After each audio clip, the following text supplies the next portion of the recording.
Lalane's point of view. Sigawan ng mga fans ang bumungad sa akin nang ako'y umakyat sa entablado.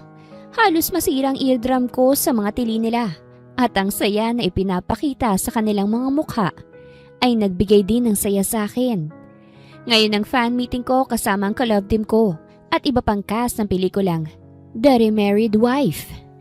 Ito'y patungkol sa isang babae na ikinasal muli sa kanyang dating asawa matapos ang lahat ng hirap ng kanilang pinagdaanan. Pumutok to sa mga manonood at sold out palagi ang tickets sa mga sinihan. Grabe ang energy ng mga tao paglabas mo, Miss Lalane. Anong masasabi mo na mas dumadami pa ang fans mo? At tingnan mo, may pa-ship pa ng R-Lane. Ani ng MC at itinuro ang mga fans sa may dalang placards na may nakasulat na combination ng pangalan ko at ang pangalan ng co-actor kong si Armand. Binigyan ako ng mikropono. I'm so happy to see my fans here and thank you so much kasi nagustuhan niyo ang movie namin ni Armand. Nagtilian muli ang iba. Bago ka umupo, Miss Lalane, may tanong ang mga fans. May label na ba kayo ni Armand Hieronimo? Matagal na kayong magkatambalan. Diba 3 years na? Kinabahan agad ako at napasulyap sa manager ko. Secret na muna. Malalaman nyo sa takdang panahon. Sagot ko't sinubukang ngumiti. Pinaupo na rin ako ng MC sa aking pwesto at ibang cast na naman ang in-interview. Naramdaman kong pag-upo ni Armand sa tabi ko. Hindi mo ba talaga kayang magpanggap? Ano? Pwede mo namang sabihing may label na tayo para mas dumami ang ating fans. Ganun ang gusto ng mga tao, Lalane. Ani Armand na nakangisi. Bumuntong hininga ko. Ayokong umasa sila sa wala, Armand. At saka trabaho lang to. May gusto naman ako sa'yo, Lalane. Kaya't hindi na nila kailangang umasa kasi may aasahan na sila sa atin. Kung tinatanggap mo sana ang plano ng management, mas sikat na sana tayo ngayon. Hindi ko na pinakinggan si Armand at ngumiti na lamang sa mga taong nakatingin sa amin. Mahirap maging artista. Yun ang realization ko ngayong 3 taon na mula nang tinahak ko ang karir na ito. Ngayong nasa akin ang spotlight, hindi pala siya madali. Pine-pressure at kadalasan, nagiging people pleaser para lamang masatisfy ang mga fans. Ngunit wala akong choice dahil ito ang pangarap ko. Pangarap ko na maging sikat na artista. Kaya ako tinalikuran ang dating hayahay ko na buhay para dito. Naramdaman ko ang pag-akbay ni Armand sa akin. Tumili naman ang mga fans na nakakita. Nilingon ko si Armand at bumulong siya sa akin. Trabaho lang, Lalane. Diba pangarap mong sumikat? Sisika tayo sa ganito. Tiniis ko na lamang ang ginawa ni Armand kahit sa kaloob-looban. Gusto kong sumabog. Pangarap kong sumikat, pero hindi ko pangarap na magkaroon ng love team. I want to shine alone. Yun ang gusto kong mangyari. Ngunit sa puntong ito, napilitan akong idikit ang sarili kay Armand dahil sa mga projects namin. Ngunit hindi kami official na love team. Nang sinimula na ang event, pumila na ang mga fans para magpa-picture at magpa-autograph. Nawala sa isipan kong iniisip ko kanina dahil sa pag-interact ng aking mga fans. Miss Lalane, ang ganda mo sa bagong post mo sa Instagram ah. What's your secret ba? Gamitin mo yung bagong ine-endorse ko na soap. Yun ang secret ko. Sagot ko habang pinipirmahan ang poster na dala niya. Masaya kahit nangangalan niya ang bibig ko kakangiti sa iba't ibang fans. Picture dito, picture doon. Autograph dito, autograph doon. Ganito siguro kapag mahal mong ginagawa mo. Pagod man ngunit hindi sumusuko. May naglapag ng poster at iba pang papel na pipirmahan sa lamesa ko. May bouquet ng bulaklak din to. Nanlaki ang mata ko sa saya dahil paboritong bulaklak ko ito. Pati si Armand ay natigilan sa nakita at nag-angat ng tingin sa nagbigay. Tumingin din ako.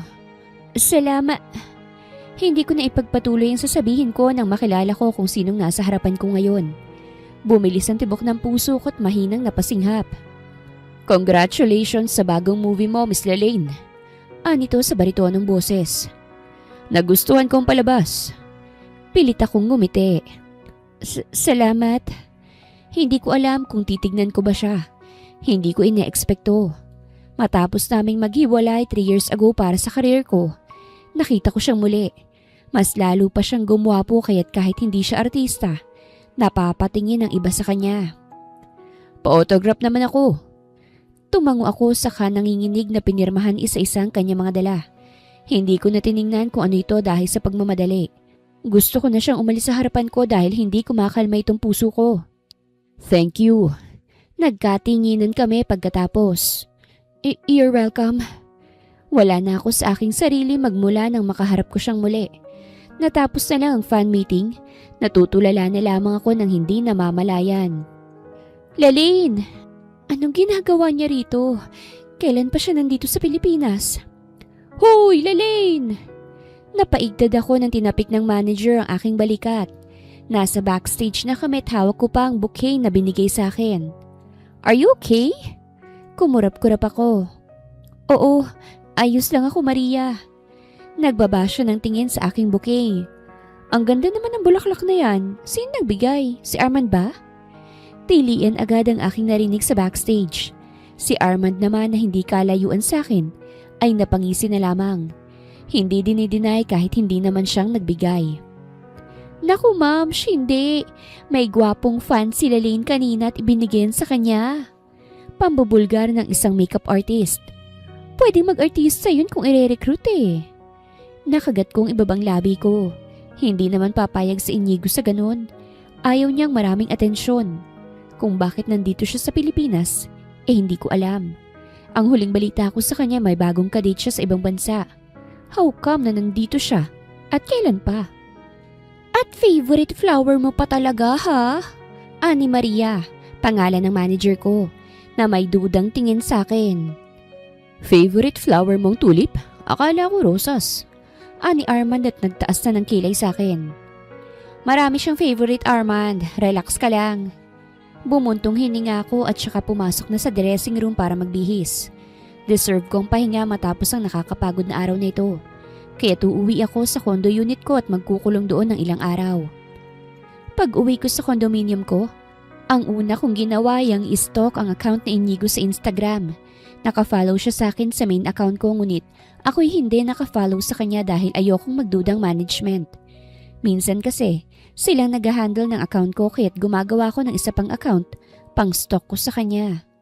May my day siya sa kanyang Instagram kaya't sinilip ko. At halos mapasigaw ako at inoff ang phone sa nakita. Napasapo ako sa aking dibdib. Kailan pa naging hubaderong lalaking yun? Binuksan ko muli ang phone ko at tiningnan muli ang kanyang my day. Nakatopless siya kaya't kitang-kita ang hiwa ng kanyang abs. Hindi ko namalaya na tumulo ang laway sa aking bibig. Agad ko itong pinunasan at saka inalis ng tingin. Ano, nagsisisi ka na ba na hiniwalayan ko siya? Kaya hanggang tingin na lang talaga ako sa katawan niyang libre kong nahahawakan noon. Kaya hanggang tulo laway na lang talaga ako. Hindi ganun kadali yun. Masarap at payapa ang buhay ko kasama si Inigo sa States. 3 years ago ay ikinasal ako sa kanya. I was 20 years old that time. Mahal ako ng asawa ko kahit maaga kaming nagpakasal. Binigay niya ang lahat ng gusto ko at sobrang alagang-alaga ako. But I was too young that time. Marrying him also means caging myself to the point na nakakasakal na at naiinggit sa ibang kababaihan na nakuha nila ang gusto nila. Kaya't nakipag-divorce ako sa kanya at umuwi ng Pilipinas para tuparin ang pangarap ko, ang maging isang artista. Hindi ako pinigilan ni Inigo nang hiniwalayan ko siya. Maybe because he understands me. Nakuha niya ang gusto kong iparating at pinalaya na lang ako ng tuluyan. Wala nang nakakaalam na minsan na akong ikinasal. I made sure na hindi yun mahahalungkat dahil paniguradong ibabato nila yun sa akin para hilahin akong pababa. Nadagdagan ng followers ko mula nang inilabas ang pelikula namin. From 3 million, naging 5 million to sa Instagram. Masaya ako sa achievement na nakuha ko ngunit sa tuwing ngumingiti ako, napapawi rin dahil bumalik sa isipan ko ang araw na nagpapa-autograph sa akin si Inigo. Grabe, ang daming offers sa inyo ni Armand, Lalaine. Tuwang-tuwang sabi ng direktor nang ipinatawag ako kasama si Armand 1 linggo matapos ang fan meeting. Nasa kumpanya kami at ipinakita sa amin ang sales ng aming pelikula na umabot din ng millions. Kita ko ang tuwa sa mukha ni Armand at sa puntong to, nasisiguro kong lalaki ang ulo niya. Actually, may naisip akong plano kung papayag lang ang manager ni Lalaine at si Lalaine mismo. Ani Armand sabay sulyap sa akin. Napag-usapan na namin to ng aking manager And I hope the bosses will agree with my plan. Kumunot ang noo ko sa kanya. Anong plano mo? Gusto ko magpakasal tayo, Lalaine. Namilog ang aking mga mata, pati na rin ang ibang nasa meeting. Gulat na gulat sa sinambit ni Armand. What do you mean, Armand? Tanong ni Maria sa tabi ko. Well, since patok na tayo at 3 taon na tayong nagsasama, baka naman gusto mong isatisfy ang mga fans mo, Lalaine. Kumuyom ang kamao ko sa ilalim ng lamesa. I don't think that's a good plan, Armand. It is, Lalaine. Kapag nalaman ng mga fans natin na ikakasal na tayo, mas lalo lamang silang magiging baliw at updated sa atin. They'll invest money para lang sa mga projects natin. Right? What do you say, boss?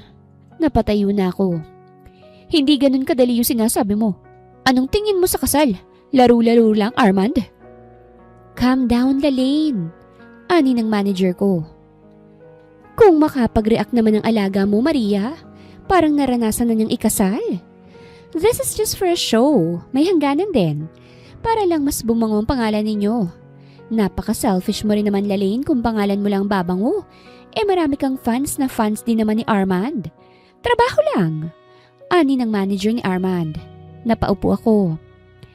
I'm sorry about that, Jade. Kahit ako'y nagulat sa gusto niyo mangyari. They're not even a couple. Yet it doesn't make sense din. Of course, it'll make sense. Sabihin na lang nating patagong relasyon nila tapos biglang kasal. Lalaine, kung gusto mong tumagal sa industriyang ito, sumabay ka sa init ng kasikatan. Napakaswerte mo na nga at si Armand ang nakasama mo sa mga pelikula na puros patok. Kung ayaw niyong maungusan ng kabilang network, do it! Na-stress ako pagkatapos ng meeting. Hindi ko kasi akalain na ganun ang magiging eksena nila. Na magpapakasal kaming dalawa ni Armand para mas lalo kaming papatok. Ayokong matali sa ganitong sitwasyon. Ayoko na may sinusunod para lamang sumikat. Pero alam ko rin sa sarili ko na wala akong karapatang humindi sa plano nila sa akin. Lalo na ng agency dahil silang naghulma sa akin para maging isang artista. Pumayag ang boss sa gusto ng kampo ni Armand. Payag ka ba, Lalaine? Ani Maria paglabas namin. Naglalakad ako at iniiwasan ng kamera na tumutok sa akin. Mabuti at may guards kaya safe akong nakapasok sa van. Wala naman siguro akong magagawa, right? Tanong ko't napasapo sa aking noo. Kung tatanggi ka, maaaring mawawalan ng gana ang mga boss. Alam mo naman, di ba? Sa industriyang to, ang taong marunong sumunod ay siyang pinagpala. So suportahan nila, gagatasan. Kaya't pag-isipan mo, Lalaine. Kung papayag ka, sigurado akong masusuportahan ka nila at ng mga fans mo. Pero kapag hindi, baka mawawala ang spark mo. At baka mawalan ka rin ng projects. Tahimik akong umiyak habang nasa bathtub. Yakap ko ang aking mga tuhod habang iniisip ko ano bang dapat na gawin. Iniwan ko ang mahal ko para sa pangarap ko. Sinakripisyo ko siya para sa kasikatan na ito. Tapos ngayon kinakailangan kong magpakasal para lang mas tatagal ang hype sa amin. Mas lalong sisikat. Maraming suportado sa tandem namin ni Armand. Totoo yun. Isa yun sa nagpasikat sa amin. Kaya kong magpanggap na gusto ko siya at girlfriend niya ako. Pero ang magpakasal? Ayoko noon. Pero gaya ng sabi ko, wala akong kawala sa pinapasukan kong mundo. Kaya't pumayag ako sa gusto nila. Magiging masayang fans natin kapag inanunsyo ng ating pagpapakasal, Lalaine. Maraming sponsors ang darating sa atin. Treat it as a blessing. Ani Armand nang ngiting-ngiti. Oo, Armand. I'll be a good husband. Nanindig ang balahibo ko nang hawakan niya ako sa braso. Bahagya ko yung inalis. Sa kamera lang tayo mag-aastang mag-asawa, Armand. Kung ikakasal man tayo. Umigting ang kanyang panga. Huwag kang pa-hard to get, Lalaine. Tratuhin mo na trabaho ang lahat ng to. Kinakailangan mo nang kumuha ng mahahalagang papeles bago magpakasal. Ang kumpanya nang kikilos sa amin dahil sila naman ang may gusto nito. Totoo ang kasal na ito at negosyo ito. Papaldo man ako, pero mas papaldo ang agency namin sa ginagawa nila sa amin. Pasimple akong nakatingin sa litrato namin ni Inigo sa luma kong cellphone. Hanggang ngayon, ay hindi ko pa rin tinatanggal kasi kahit wala na kami ni Inigo, ay may pwede pa rin akong balik-balikang tingnan. Isang linggo matapos ang desisyon, bigla akong pinatawag. Akala ko ako lang mag-isa ngunit nakita ko rin si Armand doon at ang kanyang kampo na hindi maipinta. Tahimik lang akong naghila ng upuan habang ang boss namin, mabigat na rin ang aura. Anong meron? Miss Lalaine, paninimula ni Boss Cha. Magandang umaga po. Umigting ang kanyang panga. Mahal mo ba talaga ang karir mo? Ang ginagawa mo? O habang buhay mo lang kaming lolokohin? Kumunot ang noo ko sa kanyang sunod-sunod na sinabi. Ano ang ibig niyo sabihin, Boss Cha? Napaigdad kaming lahat nang hinampas ni Boss Cha ang mga dokumento sa lamesa. Paano natin iuusad ang plano natin kung kasal ka, ha? Hanggang kailan mo pa ito itatago? Namilog ang aking mga mata. Po, anong sinasabi niyo? I'm not married. Nakalkal ba nilang married life ko noon? Paano niya nasabi na kasal ako divorce na kami ni Inigo? You're married, Miss Lalaine. Nandito, nasa dokumento na ito. Nakalagay na kasal ka. Bago pa lang. Napatayo na ako. Boss Cha? At wala kaming magagawa. Ano magagawa namin? Hindi mo sinabi sa amin na asawa mo sa Inigo de la Torre, ang CEO ng Double L Entertainment. Nalaglagan pang ako. Pati na rin ng ibang tao sa loob ng silid na ito. Boss Cha, hindi ako kasal. Paano nangyari yan? Ano bang itsura ng Inigo de la Torre na yan, Boss Cha? Kilala ko lang siya sa pangalan ngunit hindi ko pa siya nakikita in person. Ani ng ibang staff. Ipinakita ni Boss Cha ang picture ni Inigo. Napasinghap ang manager ko sa tabi ko. Iyan yung nagbigay sa'yo ng bulaklak sa fan meeting, di ba?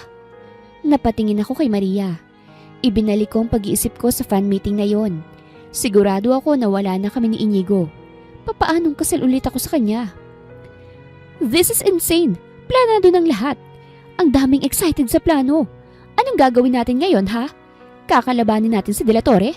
Big sponsor yan. Napasapo na ako sa aking noo. I didn't know you are in a relationship with him, Lalaine. Ani Armand, dismayadong dismayado. Wala kaming relasyon. At anong nangyayari ngayon? This plant won't work if you're married. Kapag nalaman ng fans natin na kasal ka na, mawawalan ka na ng fans. Masisira ang karir mo. Kahit pamayaman ang Inigo na yun, sa atin pa rin nakamasid ang mga tao. They think that you betrayed me. Napaupo na lamang ako. Ang nasa isip ko, papaanong kasal kami? Papaanong nangyari yun? Natigilan ako nang may napagtanto. May pinapirmahan siya. Marami yun dahil gusto ko siyang makaalis agad. Hindi ko na tinitigan ang mga pinipirmahan ko. Hindi totoong pirma ang ginagamit ko kapag nagpapasign sa akin. Totoong pirma pa bang nagamit ko sa kanya? If you're telling the truth, Lalaine, I want you to fix this. Before this month ends, dapat nalinis mo ng lahat. Hindi lang karir mo ang nakasalalay dito. Career din ni Armand. Kumuyom ang kamao ko sa ilalim ng lamesa. Kailangan kong makausap si Inigo. Kailangan kong malinawan kung bakit kasal pa ako sa kanya. Tinawagan ko si Inigo gamit ang lumang cellphone ko. Naroon kasi ang contact number niya at umaasa rin nagagana pa at sasagutin niya ang tawag. Hello? Bungad nito sa malamig na boses. Inigo. Narinig ko ang pagsinghap niya sa kabilang linya. Lalaine, you called? Kailangan nating mag-usap, Inigo. Sabihin mo na rito, busy ako Kumulo ang dugo ko sa narinig. Busy? Inigo, paanong kasal ulit ako sa'yo, ha? May ginawa ka ba? And what do you mean by that? Nalaman ng boss ko na kasal pa rin ako sa'yo. Now hindi mangyayari ang plano nila dahil doon. Hindi ko mapapakasalan si Armand dahil doon. Narinig ko ang sarkastiko niyang tawa.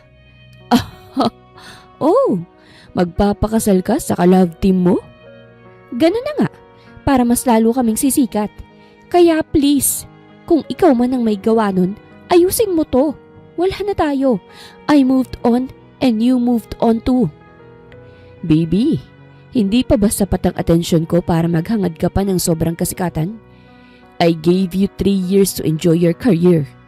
Porket napakadali lang kitang pinagbigyan ng divorce, tapos na tayo? Hinayaan lang kita para maranasan mo ng pangarap mo. 3 years is enough, baby girl.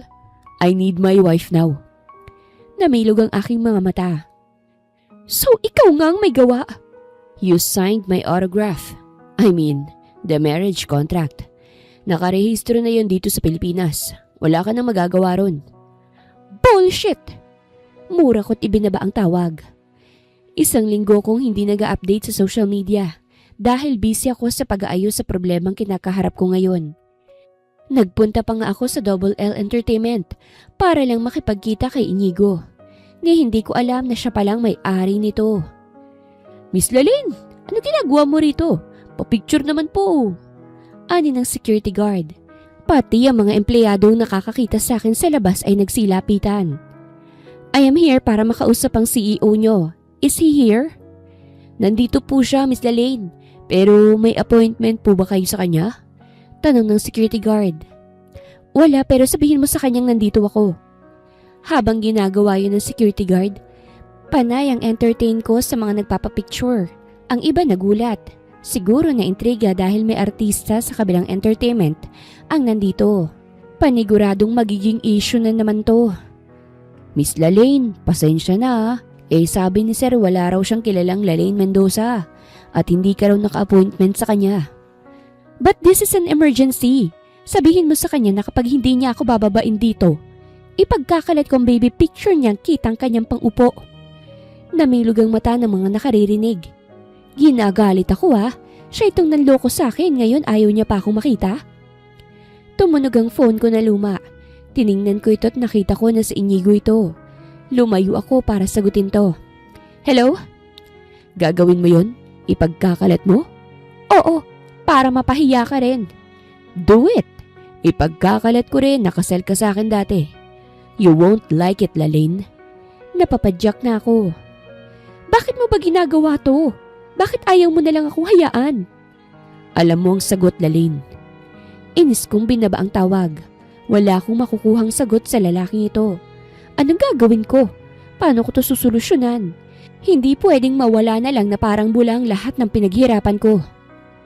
Nagsombrero ako, nag-face mask at nag-jacket bilang disguise. Gusto ko munang magpahangin, magpawala sa pressure. Iniwan ko ang driver ko sa parking lot ng Double L Entertainment, kaya nang nakasakay ako ng pampasaherong bus, hindi na ako nagtaka na tinawagan ako nito. Ma'am, nasa na po kayo? Pasensya na Manong, umuwi ka na po magpapahangin lamang ako. O sige po ma'am. Ibinaba ko ng tawag at sumandal sa may saradong bintana ng bus. Sikip na sikip ang bus na ito. Sa katunayan hindi ako sanay ngunit ginusto ko to. Gusto kong maranasan din ang hindi dudumugin. Naku, totoo ba ito? Napatingin ako sa katabi ko. Kausap niya ang katabi rin niya sa bus. Ang alin? Kasal daw itong si Lalyn Mendoza, pero hindi kay Armand. Namilog ang aking mga mata. Ano? Saan mo naman nalaman yan? Ayan nag-post ang isang page. Diyos mio, kung totoo man ito ay kawawa naman si Armand. Oo nga nang iwan sa ere si Lalyn. Hindi naman magaling umarte yung babaeng yon. Ganda lang ang meron. Oo nga, kawawa nga kung totoo nga ito. May video pa pala Nagpa-interview si Armand at siya mismong nagsabi. Nanginginig ang buong katawan ko sa narinig at tiningnan ang aking phone. Nakita kong sunod-sunod na notifications at may missed call pa mula sa aking manager na si Maria. Hindi ko nasagot dahil nakasilent itong phone ko, pero may mensahe siya. Tahimik ko itong binasa. Lalyn, where are you? Huwag ka munang lumabas. Nababaliw na yata si Armand Traidor! Nilabas niya ang sa atin lamang dapat. Pinaalam niya na kasal ka sa isang non-showbiz boyfriend. Ngayon nakikisimpat siya ng mga tao sa kanya. Dumadagsa ng mga haters mo, Lalyn. Napatakip ako sa aking bibig sa nabasa. Naramdaman kong panunubig sa aking mga mata. What's happening? Aayusin ko ito Bakit hindi niya ako hinintay? Bakit kailangang maging ganito? Enough kong phone ko at sinubukan pakalmahin ang aking sarili. Magpapa-interview ko. I will clear my side. Hindi pwedeng basta-basta na lamang matatapos ang lahat ng pinaghirapan ko. Tama nga ako nang hinala kay Armand noon pa man. Kaya hindi ko siya gusto Alam kong may kakayahan siyang gawin to sa akin. Sa gitna ng aking malalim na pag-iisip, biglang gumewang ang bus na aking sinasakyan. Nagdulot ito ng sigawan ng mga pasahero. Anong nangyayari? Nawawala ng preno ang bus! Sigaw ng isang pasahero na nagresulta ng pagkapanik ng mga pasahero at kasama na ako ron. Bumilis ang tibok ng puso ko sa kabat na padasal na lamang na sana walang mangyayaring masama sa amin. Ngunit alam kong imposible na ang dasal na yon dahil hindi na mahinto ang bus. Napasigaw na ang lahat ng tao nang tumagilid na ang bus pa kanan. At dahil nasa kanang bahagi ako ng bintana ng bus, nadaganan ako ng mga pasahero. At doon pa lang, nawalan na ako ng malay. Inigo's point of view. Kumunot ang aking noo habang nakatingin sa malaking flat screen TV ng aking opisina. Isiniwalat kasi ng katandem nila Lane, nakasal na ang dalaga. Kumuyom ang aking kamao sa narinig. Kaya ayaw kong mag-artist sa sila Lane. Mahirap pagkatiwalaan ng mga tao, lalo na ang mga nakapaligid sa kanya. Pero kahit ganon, hindi ako nagsisising nakasal muli ako sa kanya. Kahit panloloko ang ginawa ko, hindi ako nakukonsensya. She's mine to begin with. Pinagbigyan ko lang ang pangarap niya. Pero 3 years is enough already to pursue her dreams. Mabuti na rin nakasal na muli kami dahil may balak pala siyang pakasalan ng lalaking yan para lang mas lalong sumikat. Tinawagan ko si Lane ngunit hindi niya ako sinasagot. Hindi ko kasi siya in-entertain kanina dahil may meeting ako. At hindi pa ako handang harapin ang galit niyang muka. Pumasok ang isang lalaki na inutusan ko. Sir, ang driver lang daw ho ang umuwing mag-isa. Wala ho si Miss Lane. Ang sabi nito may pupuntahan lang daw. Kumunot ang aking noo. At saan siya pupunta? Ngayong binuking siya ng katandem niya, sigurado akong maraming galit sa kanya. Hindi magandang ideya na lumabas siyang mag-isa. Nagbabagang balita. Isang pampasaherong bus ang nawala ng preno at bumangga sa isang building.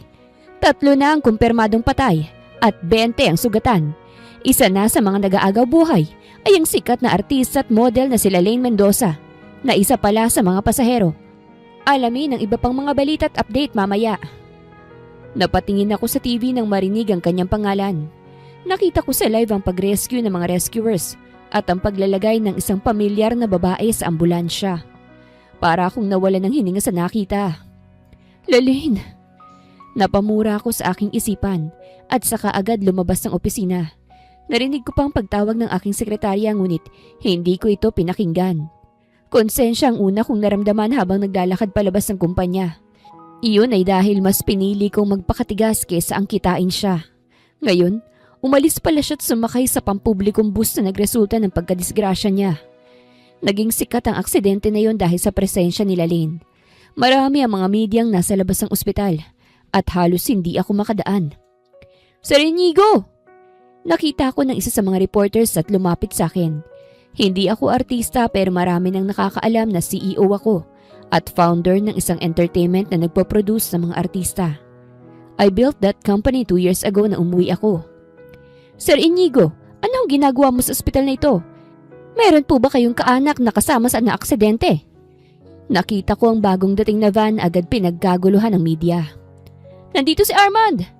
Narinig kong sabi. Sir? Hinarap kong reporter at sinagot siya. Nandito ang asawa ko, naaksidente siya. Nakuha ko ang atensyon niya. Sinong asawa mo, sir? Sila Lane Mendoza. Nagulantang ito sa aking sinagot.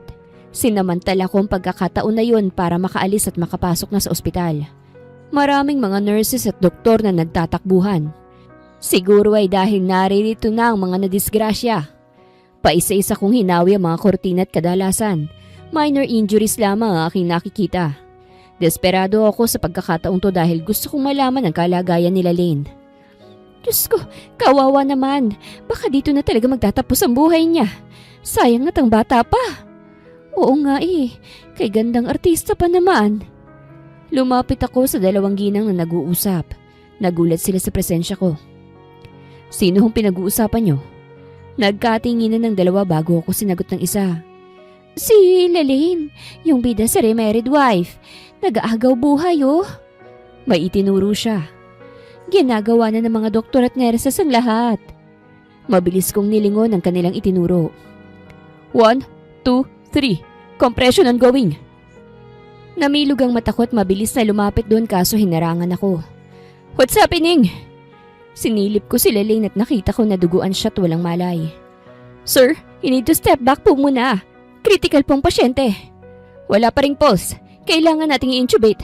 Suction ready. Tube size 7.5. Tube ready, Doc. Para akong nangihina sa mga naririnig. Nanubig ang luha sa aking mga mata. Hindi ko alam na ang pag-aari kong muli sa kanya ay ahantong sa ganito. Parang bumagal ang mga tao sa aking paligid. Sa bawat pag-revive nila kay Lalaine, naiisip ko ang posibleng mangyari. Huwag naman sana. Hindi pa ako nakakabawi sa lahat. I want to be a good husband to her again. I want to give her the world that she deserves. Narinig ko ang pag-beep ng machine na kanilang ginamit. Nag-angat ako ng tingin at kita ko ang pagbuga ng hangin ng mga doktor at nurses. May puso. Lumalaban ang pasyente. Tuluyan ang tumulo ang luha sa aking mga mata at napaupo na lamang sa sobrang panghihina. Lumabas tuloy sa media ang buong katotohanan dahil sa paglapit ko kay Lalaine. Wala na rin naman akong magagawa ron.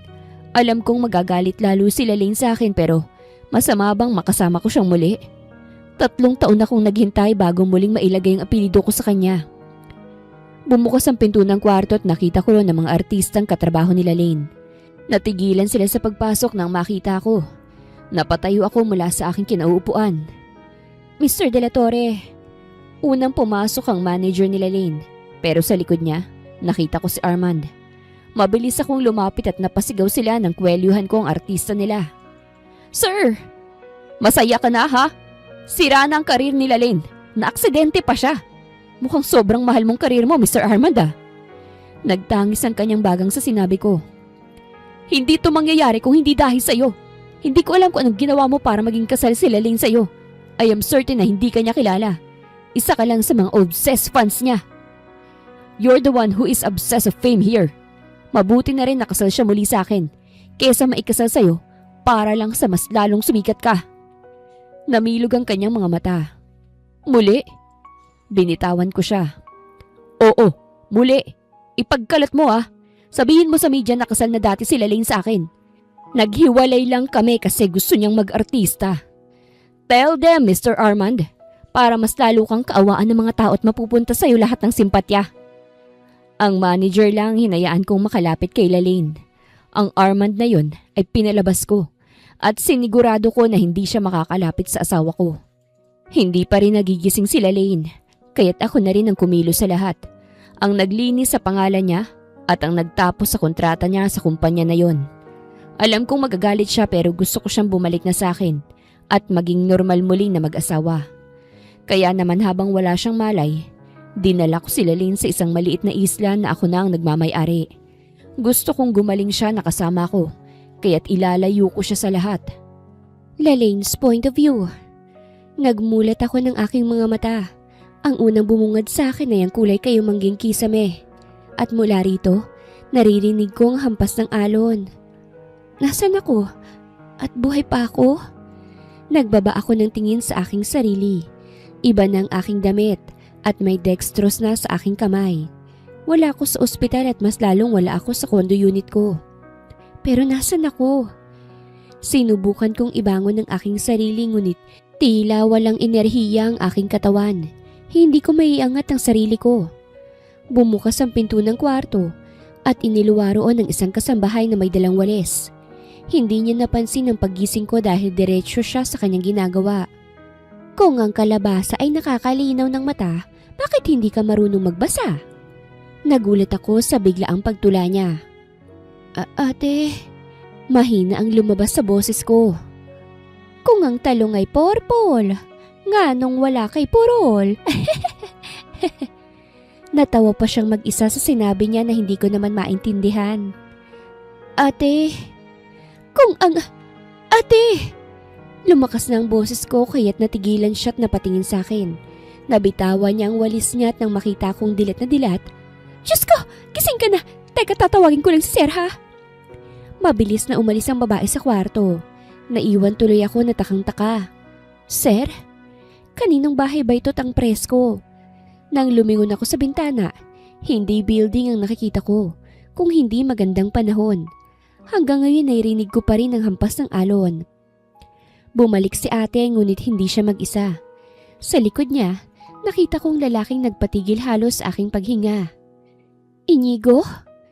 Mabilis siyang lumapit sa akin at hindi ako nakapag-react nang yumakap siya. Nagulat ako at hindi alam ang gagawin. Thank God, you're finally awake. Naramdaman ko sa balikat ko ang pagtulo ng kanyang luha. Umiyak siya? Umiiyak si Inigo? Kumawala siya sa yakap at tiningnan ako. Akala ko, habang buhay ka nang matutulog, Lalaine. 1 buwan ka nang tulog. Umawang ang aking labi. 1 buwan? Tumango siya. Oo, at wala tayo sa syudad. Nandito tayo sa isla ko. Binili kong lupain na ito para sa atin lamang dalawa. Kaya sana naman this time, hayaan mo kong bumawi sa iyo, Lalaine. Hayaan mo kong maging asawa mong muli. Pero paano ang... Nakaalis ka na ron. Ako nang kumilos sa lahat. Napag-alaman ko na gagamitin ka talaga ng kampo ni Armand para sumikat ang alaga nila. Alam ko namang pangarap mong maging artista, Lalaine. Naput mo na naman na, di ba? 3 years. Sumikat ka. Hindi kita ginagambala. Hinayaan kita sa lahat ng gusto mo. Kahit gusto ko nang sirain ng TV dahil sa tuwing pinapanood kong pelikula mo, natitikman ng lalaking yun ang mga labi mo. Hinayaan ko lang dahil alam kong pangarap mo yun. Nakuha mong atensyon ng milyong-milyong Pilipino. Ngayon sana, atensyon ko naman ang pangarapin mo, Lalaine. Ibibigay ko sa iyong lahat. Bumalik lang tayo sa dati. Masakit sa akin na bitawan ang karir na pinaghirapan ko. Ngunit may parte rin sa akin na nakahinga ng maayos dahil hindi ko na kailangang makipagplastikan pa sa katrabaho ko, lalo na kay Armand. Ngayong nasa isla ako ni Inigo nakaramdam ako ng kapayapaan. Naka-wheelchair ako nang inilabas niya ako. Wala pa kasing energy itong mga paa ko para makatayo. Sa'yo to lahat? Paraiso ito, Inigo. Ang ganda! Hindi ko maiwasang sabihin yon. Nasa harapan ko kasi ang malinaw na tubig ng dagat. Sobrang pino at puti ng buhangin. At may nakita pa akong nagtatalo ng dolphin sa malayo. Parang nagamot ang kalungkutan ko sa nakita ko. Para sa iyo to, Lalaine. Nagkatinginan kami. Pumungay ang kanyang mga mata. Bumilis ang tibok ng puso ko. Hindi ko pwedeng itanggi na miss ko na si Inigo. Gabi-gabi ko siyang naiisip at ngayong nasa harapan ko na siya, parang naging totoo lamang ang aking panaginip. Talaga? Hanggang kailan tayo rito kung ganon? Hanggat gusto mo pa rito, Lalaine. Kahit kailan pwede tayo rito. Mas nag-focus ako sa aking paggaling kaysa isipin pang tungkol sa mga naiwan ko. Kahit babalik siguro ako sa pag-aartista, baka hindi na katulad sa dati ang lahat. Ayokong bumalik na maraming ayaw sa akin. Babalik pa ba talaga ako? O makukontento na lamang sa simple ngunit payapang buhay kasama si Inigo? Hindi na namin pinag-usapan ang ginawa ni Inigo sa akin para maikasal akong muli. Basta ko na lamang itong tinanggap dahil hindi naman siya masamang asawa at may pinagsamahan kami. Kaya't binasura ko na lamang yun at mas tumingin sa mabuting ginawa niya sa akin. Gaya na lamang ng pagtulong niya para makagalaw ako muli. Dahan-dahan lang, Lalaine. Ilang linggo na akong nagpa-practice na makapaglakad ulit. Nung una, may guide pa ako at palagi akong natutumba. Ngunit ngayon humahawak na ako sa mga bagay na mahahawakan ko bilang gabay. Ang goal ko ay ang makalapit sa kanya. Medyo malayo pa siya mula sa pwesto ko ngunit desidido akong makapaglakad muli. Careful, Lalaine. Huwag mong ipilit kung hindi pa rin. Hindi ako nakinig sa kanya. Bumitaw ako sa aking hinahawakang drawer at maingat na naglakad patungo sa kanya. Oh my gosh, Inigo! I made it! Nakapaglakad na ako! Tuwang-tuwa kong sabi. Yeah, go straight to me, Lalaine. Go! Pag-cheer niya. Malapit na sana ako sa kanya nang bigla akong madapa dahil sa sarili kong kagagawan. Bago pa man ako masalo ni Inigo, natumba ako sa harapan niya at sa aking kadesperadahan. Nahila kong pababa ang shorts niya at nasali ito sa pagkatumba ko.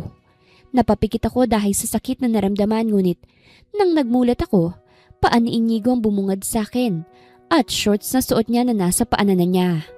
Namilog ang mata ko sa nakita at unti-unting tumingala. Nalaglagan pang ako nang makitang boxers lang ang suot ni Inigo at bakat na bakat ang kanyang pagmamay-ari. Sorry. Si Inigo na mismong nagsuot muli sa kanyang shorts at tinawanan lamang ako. Nag-squat siya sa harapan ko at hinawakan ako sa baba. Sorry, hindi ko sinasadya. It's fine baby. You did great. Malambing niyang sabi at bumaba ang tingin niya sa labi ko. Nakagat ko ito. Can I kiss you baby? Namilog ang aking mga mata sa tanong niya. Hindi ko alam kung anong sasagot ko. Para bang natuyuan ako ng laway? Tangulang naging sagot ko at napapikit na lang nang halikan niya ako sa labi. Iyon ang unang halik namin mula nang magkabalikan kami sa isa't isa. Masaya ang pamumuhay ko sa isla na ito. Kahit kami lang ni Inigo at ilan sa mga kasambahay niya, masaya na ako. Nawala ang lahat sa akin ng pressure. Walang kamera, walang mga fans, at walang boss na naguutos palagi sa akin kung ano bang dapat kong gawin. Walang pagpapanggap ang ginagawa ko. Walang acting. Ngayon ko lang na-appreciate ang ganitong buhay. Napakaganda pala. Masyado lang siguro akong naiinggit noon sa mga kaidaran ko na mayroon nang na-achieve na sa kanilang buhay. Kahit ang totoo, matagal na pala akong swerte sa asawa ko. Nang tuluyan na akong gumaling, sumakay kami sa bangka at si Inigo ang nagsasagwan. Malaki ang ngiti sa aking labi habang pinakikiramdaman ng tubig gamit ang aking kamay. Inigo, ang saya-saya ko rito. Para bang ayoko nang bumalik. Nasabi ko. Tumigil siya sa pagsagwan at ngumiti sa akin. Eh di wag ka nang bumalik, Lalaine. Nakagat ko ang ibabang labi ko. Paano ka? Hindi ka rin bababalik? Eh may kumpanya ka, di ba? Marami naman akong tauhan, Lalaine. At pwede kong gawin ang trabaho ko sa bahay. Alam mo naman ang pangarap ko, di ba? Pangarap ko na makasama ka. Yun lang. Wala ka bang ibang pangarap bukod dyan? Gusto ko ring magkaanak tayo, Lalaine. Mahina akong napasinghap. Ilan bang gusto mo? Kahit ilan, basta lang may anak tayo. Nakagat ko ang ibabang labi ko at saka tumingin sa dagat. Alam mo, Inigo, kahit artista ako noon palagi pa rin kitang iniisip. Iniisip ko palagi ang meron sa atin nung nasa States pa lang tayo. Tiningnan ko siya. Nagsisisi ka ba na binitawan mo ko? Umiling siya na ikinagulat ko. Hindi. Bakit ako magsisisi, Lalaine? Hindi naman kita binitawan para maghanap ka ng iba. Nag-artista ka. Tinupad mo ang pangarap mo. Kaya bakit ako magsisisi? Ang mahalaga, akin ka na ulit ngayon. Natupad nang muli ang pangarap ko. Nagkatinginan kaming dalawa. Ramdam ko ang pagtibok ng puso ko. Naputol ang pagtitinginan namin nang may narinig kaming tunog ng dolphin. Sumigla lalo ang hapon ko sa nakita. Oh my gosh, dolphins! Masaya ako na masaya ka, Lalaine. Mahal na mahal kita. Napatingin ako sa kanya. Nasa akin pa rin ang kanyang tingin. Mahal din kita, Inigo. Maraming salamat sa buhay na ito Masayang masaya ako.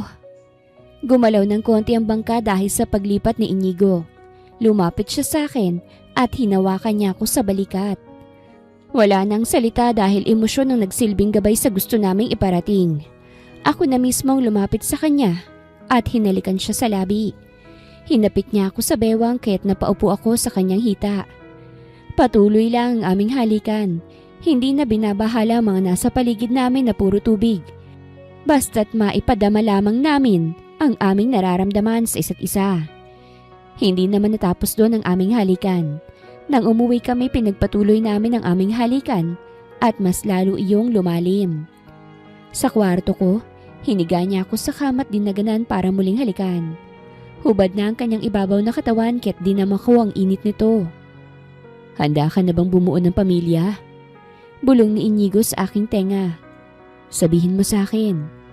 Hinawakan ko ang kanyang muka. Handa na ako, Inigo. Hindi na ako babalik sa pag-aartista. Kontento na ako sa'yo. Sinabi ko yon ng buong puso. Sa mga buwan na kasama ko si Inigo rito, natutunan ko na maging kontento at masaya sa kung anumang meron ako. Hindi man kasikatan ngunit punong-puno naman ang atensyon ni Inigo.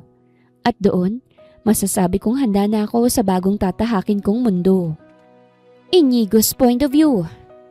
Nakatingin ako ngayon sa aking phone habang tulog na tulog si Lalaine sa aking dibdib.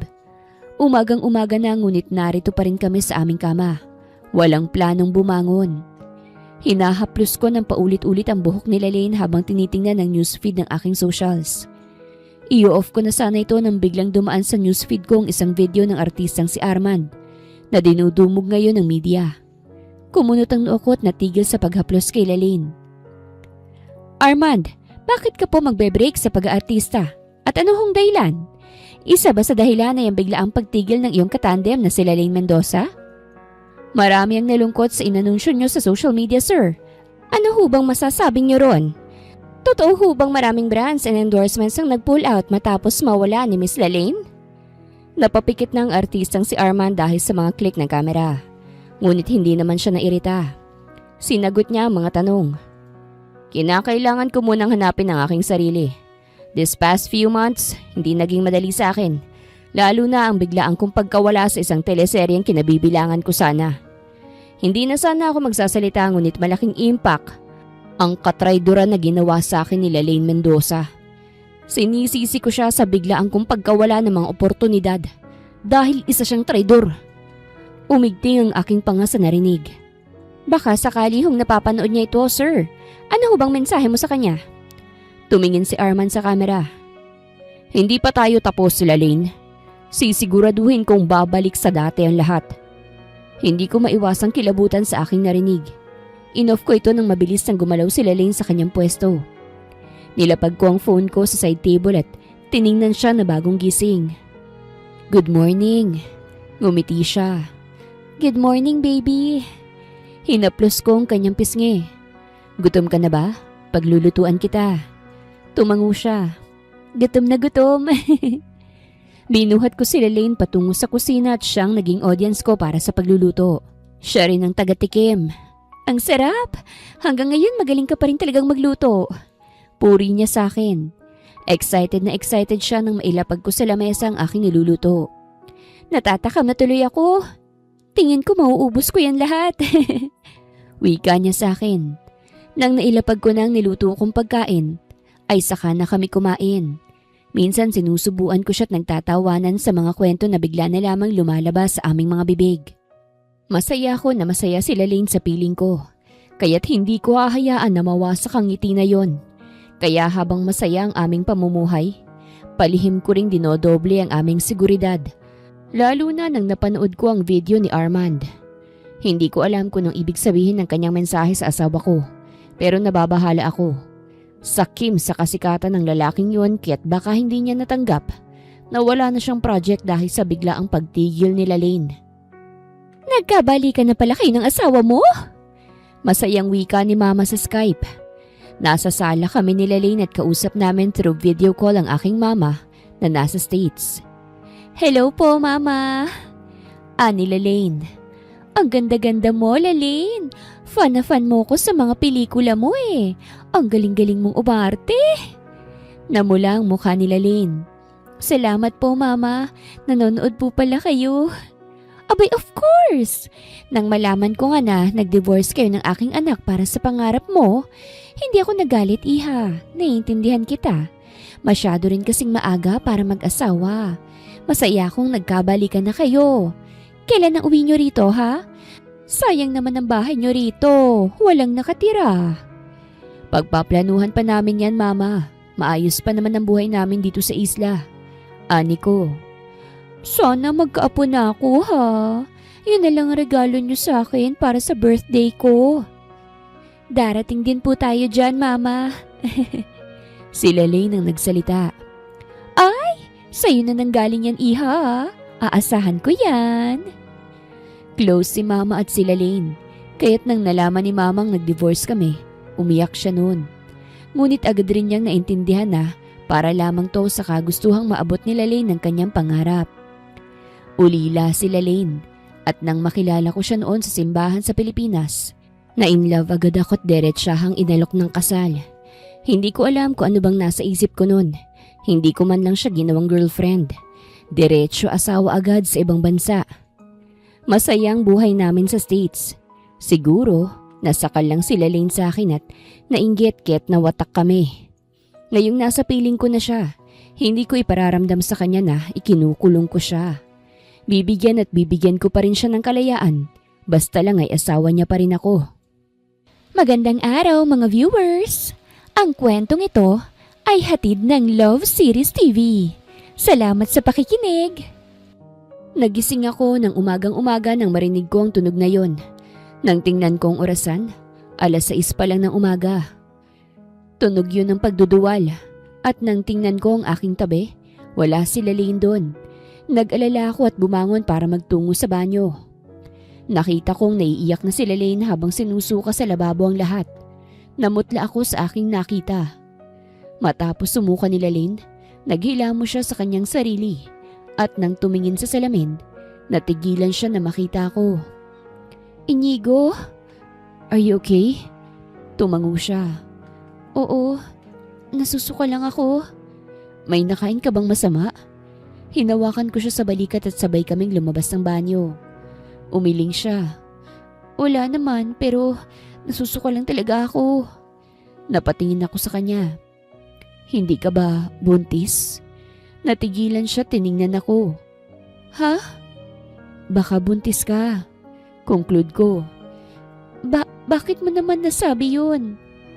Magpapabili ako ng pregnancy test kit at kapag tama ang hinala natin, magpapacheck up ka sa doktor. Napahawak siya sa aking braso. Paano kung hindi? Ayokong saktan ka, Inigo. Bakit naman ako masasaktan? Mas mabuting ma-check up ka dahil baka iba na yan. Ayokong mapabayaan ka, okay? Kung hindi ka buntis, edi hindi. Ang mahalaga lang, matingnan ang kalagayan mo, okay? Tumango siya saka yumakap sa akin. Nagpabili nga ako sa isa sa mga tauhan ko ng pregnancy test kit. Kita ko ang takot sa mata ni Lalaine nang lapagan ko siya ng 3. Natatakot ako, Inigo. Paano kung hindi? Di hindi. Ayos lang. Sige na, okay? Kung ano man ang magiging resulta, tatanggapin ko. I assured her. Hindi naman ako nagmamadali. Kung kailan ibibigay, tatanggapin ko hanggat buhay pa ako. At kung hindi man, di mag-a-adapt kami o kami na lang dalawa habang buhay.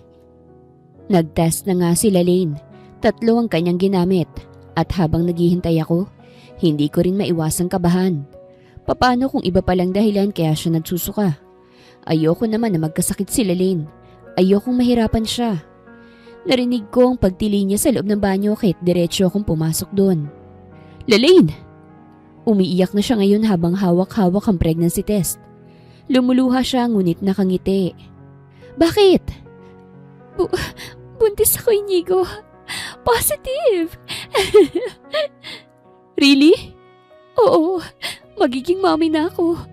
At magiging daddy ka na. Niyakap ko si Lalaine dahil sa masayang balita. Hindi ko maipaliwanag ang aking saya. Magkakaroon na kami ng anak at magiging pamilya na kami ng aking asawa. Agad akong nagpadala ng doktor sa isla upang patingnan si Lalaine. Bago pa lang ang kanyang pagbubuntis. At nakinig din ako sa payo ng doktor kahit hindi naman ako magbubuntis. Bawal ma-stress, mommy ha? And don't forget to eat healthy foods. Mahalaga yon. Okay po, Doc. Congratulations ulit, Mr. and Mrs. De La Torre. Ibinalita ko rin sa pamilya ko sa States ang magandang balita. Sobrang saya nila lalo na si Mama na nagsisisigaw pa. Dito ko sa States mga anak, iha. Gusto ko agad makita eh. Sabik na sabi ni Mama. Matagal pa naman, Mama. Ani ko. Kahit na. Mas magandang nandirito kayo lalo na't artista si Lalaine. Hindi kayo magkakaroon ng payapang pamumuhay riyan. Natahimik si Lalaine kahit nag-alala ko. Huwag ka magagalit, iha ha. Sinasabi ko lang naman ang totoo. Kapag nalaman ng fans mo ang pagbubuntis mo, baka guluhin ka lang nila. Mas magandang dumito ka muna.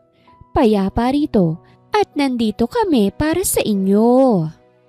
Salamat po, Mama.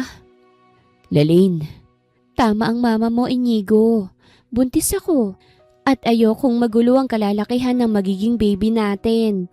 Kaya kung pwede, magtungo na tayo sa States. Doon na lang natin ipagpatuloy ang pagbubuntis ko. Ayos lang sa'yo? Tumango siya. Oo naman, ayos lang sa akin. Kailan mo gusto? Pwede ba sa susunod na buwan para makapaghanda naman tayo? Alam ko namang may inaasikaso ka pa rito, lalo na't may negosyo ka sa Pilipinas. O sige, gagawin natin yan. At hinalikan ko siya sa noo. Lalane's point of view. Malaki ang ngiti sa aking labi habang tinitingnan ng sarili sa salamin. May konting umbok na kasi ang aking tiyan, kaya't na-excite na tuloy ako. Ano kayang magiging pangalan mo? Babae ka kaya o lalaki? Tanong ko't hinahaplos ang aking tiyan. Hindi ko naman ine-expect na magiging nanay na ako. Hindi ako takot kasi nandito naman si Inigo palagi sa aking tabi. Good morning. Ngumiti ako nang balingan si Inigo na bagong labas ng banyo. Madali kong naamoy ang kanyang body wash, kaya't lumapit ako sa kanya. Good morning. Ang bango-bango mo. Hinalikan niya ako sa noo. Nababahuan ka kasi sa akin kit kailangan kong maligo. Sumimangot ako. Hindi naman. Hindi ko lang gustong amoy. Siguro dahil buntis ako. Swerte ako kay Inigo. Ang swerte ko kasi mabuting tao ang napunta sa akin. Bonus na lang na gwapo siya't mayaman, kaya't hindi mahirap sa akin ang pagbubuntis ko. Sa mga sumunod na araw, nagpaalam ako kay Inigo na maglalakad-lakad ako sa may buhangin sa labas lamang ng aming bahay. Pinayagan niya ako ngunit hindi niya ako masasamahan kasi busy siya sa aming papeles para makaalis na kami ng bansa. Kasama ko ang isa sa mga kasambahay na si Ate Clarita. Siya kasi ang maraming alam sa isla na ito. Posible kaya na maikot natin ang isla na ito, ate? Tanong ko habang tumatapak sa buhangin na nababasa ng tubig. Kaya't nakita ko ang footprints ko. Posible naman po pero hapon na ngayon, ma'am. Baka gabihin pa tayo't mag-alala pa si sir. Tumango ako't napatingin sa kaliwa ko. Nakita ko ang kahil na langit. Umaapaw ang ganda ng araw na papalubog. Ang sarap sa pakiramdam na makita ito. Naalarma kami ni ate nang may narinig kaming kakaiba. Nagkatinginan kami bago hinanap ang pinanggalingan ng boses na iyon. Ano yun ate? Tanong ko. Tinuro niya ang malaking bato sa dulo. Doon yata galing ma'am. Diyan ka lang ha, sisilipin ko. Baka may ibong nasugatan. Last time may nakita rin kasi ako dito. O sige po. Tiningnan ko si ate na naglakad patungo sa malaking bato bago muling tiningnan ang araw. Mamimiss kong isla na ito kasi kapag pupunta na kami sa States, ibang tanawin na naman ang makikita ko. Napahaplos ako sa aking tiyan. Swerte mo Made in Island ka pero sa States ka lalabas. Maganda ron. Makikita mo ang lola mo at iba pang kapamilya ng daddy mo. Napansin ko na hindi pa rin bumabalik si Ate Clarita kaya't nag-alala ko. Ate, nandyan ka pa ba? Kumunot ang noo ko nang hindi siya sumagot. Nilingon ko mula rito ang bahay na kalayuan mula sa pwesto ko. Malapit na rin gumabi kaya't kinakailangan na naming bumalik. Ate, nandyan ka ba? Naglakad na ako patungo roon. Ate? Kumapit ako sa may batuhan para sumilip. Ate! Napasinghap ako nang makitang hawak-hawak ng isang pamilyar na lalaki si ate. Tinatakpan na ang kanyang bibig ng tape habang pilit itong nagpupumiglas. Sa lupa, nakita kong isang guard na wala ng malay. Armand! Ngumisi siya. Nakita ko na may bangka sa buhangin. Mukhang iyon ang sinakyan niya para makapunta rito. Mabuti't kilala mo pa ako, Lalaine. Sarap ng buhay mo Di ka ba nakukonsensya na nagpakasarap ka rito? Samantalang ang karir ng katande mo, lugmok na lugmok? Bitawan mo si ate! Hindi ko siya bibitawan at maaaring papatayin ko pa siya. Kaya't harapin mo ko, Lalaine. Ano ba kasing kailangan mo? Kasalanan mo yan kung ano man ang nangyari sa'yo. Ikaw ang nagsiwalat na kasal ako. Sinabi ko yun kasi akala ko malulugmok ka ng tuluyan at ako ang aangat. Ngunit nang naaksidente ka, nawala sa akin ang lahat. Iniwan mo ko sa ere. Sinira mong lahat. Kung hindi ka sana kasal, perfect na sana ang lahat Namilog ang mata ko nang maglabas siya ng kutsilyo at itinutok sa leeg ni ate. Armand, bitawan mo yan! Huwag mong idamay si ate rito. Ano bang gusto mo? Gusto ko? Sumama ka sa akin at babalik ka sa pag-aartista. Babalik tayong dalawa. Ibalik mo ang lahat, Lalaine. Imposible na yung sinasabi mo, Armand. Hindi na ako maaaring bumalik. Bakit? Dahil ba dyan sa tiyan mo? Napasinghap ako. Sige, kung hindi ka sasama ngayon, mamamatay ang muchacha na ito. Kasalanan mo yun, Lalin. Kasalanan mo ulit. Tumulo ang luha sa aking mga mata. Sige, sasama na ako sa'yo. Basta't bitawan mo si ate. Wala siyang kasalanan dito. Lumapit ka. Umiling si ate sa akin ngunit natigil nang itinutok muli ni Armand ang kutsilyo sa kanya. Lumapit ako kay Armand at nang malapit na ako, hinawakan niya ang braso ko at itinulak si ate. Kaya't napaupo ito sa buhangin. Ngumisi siya. Tara na, Lalin. Babalik na tayo doon para isalba ang karir ko. Nanginginig ako habang unti-unting sumasakay sa bangka na ginamit niya. Pump boat yata ito. May kutsilyong nakatutok sa likod ko kaya't hindi ako lumilingon kay ate. Nang tuluyan na akong nakasakay, sinimulan na ni Armand na paandarin to. Inigo! Tulong! Tulungan mo ako! Sigaw ko bigla nang hindi pa nakakalayo. Hayop kang babae ka! Sinampal ako ng malakas ni Armand kaya't natumba ako. Tumama ang noo ko sa edge ng pump boat. Wala nang magagawang Inigo mo kapag pinatay ko yung bata sa tiyan mo, Lalin. Sagabal yan sa plano ko kaya't ipapalaglag natin yan. Napasinghap ako sa kanyang sinabi at hindi na nakapagsalita pa dahil sa panghihina. Ah! Sigaw ko nang itinulak ako ni Armand sa sahig ng isang silid. Hindi ko alam kung nasan kami pero nasisiguro ko na nasa syudad na kami. Napalingon ako sa paligid at kinilabutan ako nang makitang iba't ibang aparatos. Mukhang nasa isang laboratorio kami. Ano tong pinaplano mo, ha? Tanong ko sa kanya. Babalik na tayo sa industriya, Lalin. Babalik akong kasama ka. Babalik na rin ang mga sumusuporta sa atin. Ngunit bago mangyari yun, kailangan muna nating alisin ang sagabal sa plano ko. Bumilis ang tibok ng puso ko nang may isang taong dumating. Mukha itong doktor sa suot niya. Ngunit, anong gagawin nila sa akin? Yan na ba ang pasyente? Oo, Doc. Sigurado ka ba na hindi ako malalagot rito? Mr. Armand, illegal ang pagtatanggal ng bata dito sa Pilipinas. Namutla ako sa narinig. Pagtanggal? Unti-unti akong tumayo. Hindi naman kita babayaran ng malaking halaga para lang mahuli. Kailangan kita para sa plano ko. Maliwanag ba yun? Sinubukan kong tumakbo patungo sa pinto ngunit nahila ni Armand ang aking buhok. Nagsimula na akong umiyak.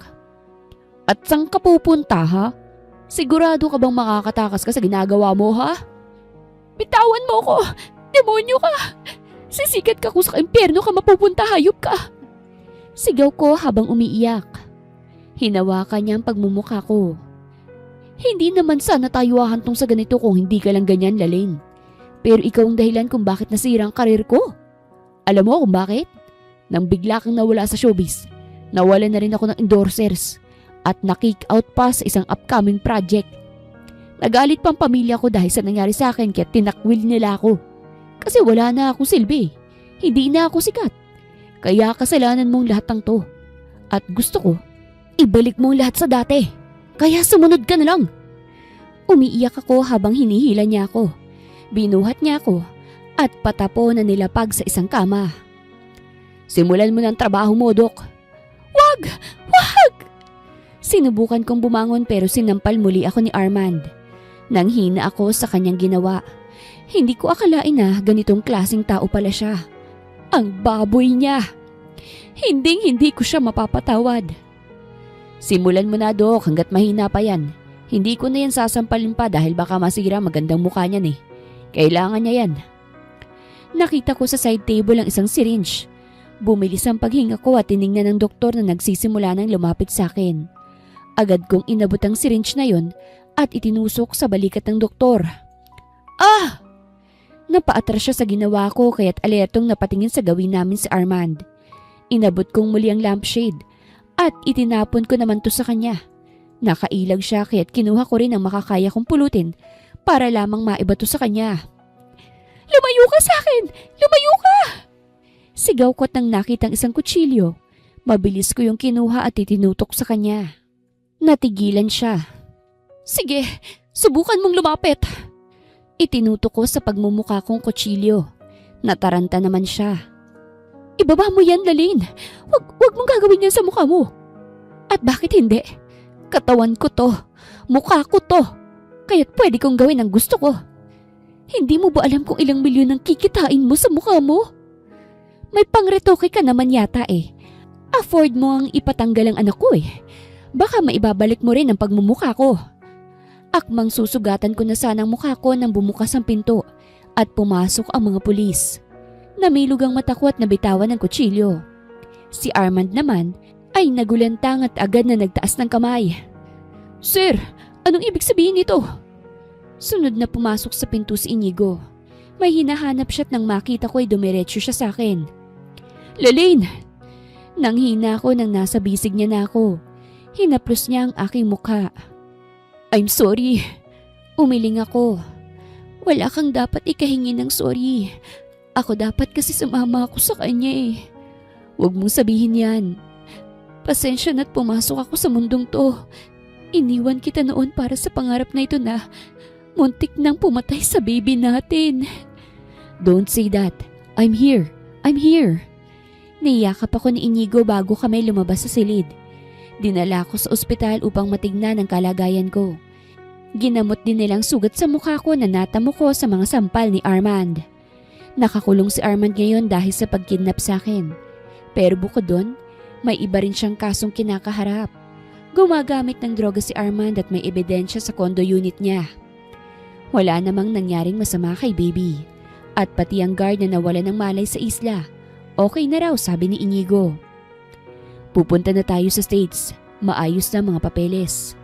Anya sa akin. Doon mas panatag ako. Mas magiging safe ka. Oo, sasama ako sa iyo, Inigo. Ngunit bagong lahat ng yon gusto kong mag-post sa social media accounts ko. Anong ipopost mo? Na formal na ako magre-retiro bilang artista at magiging normal na tao na lamang. Nagkatinginan kaming dalawa bago tumango. Niyakap niya ako at bumulong siya. I'm proud of you, Lalene. Nag-post ako ng mahabang message sa aking social media habang ang litrato ay ang sunset na kuha ko pa mula sa isla. Sari-saring reaksyon ang natanggap ko mula sa mga fans ko. Ngunit kadalasan sa kanila, tinatanggap to at hinihiling ang kasiyahan ko. Nag-iimpake na kami ni Inigo para sa aming pag-alis. Napangiti ako nang makita ang mga natanggap ko sa mga fans ko ngunit hindi ko na sila kayang dalhin. Ready ka na ba, Lalene?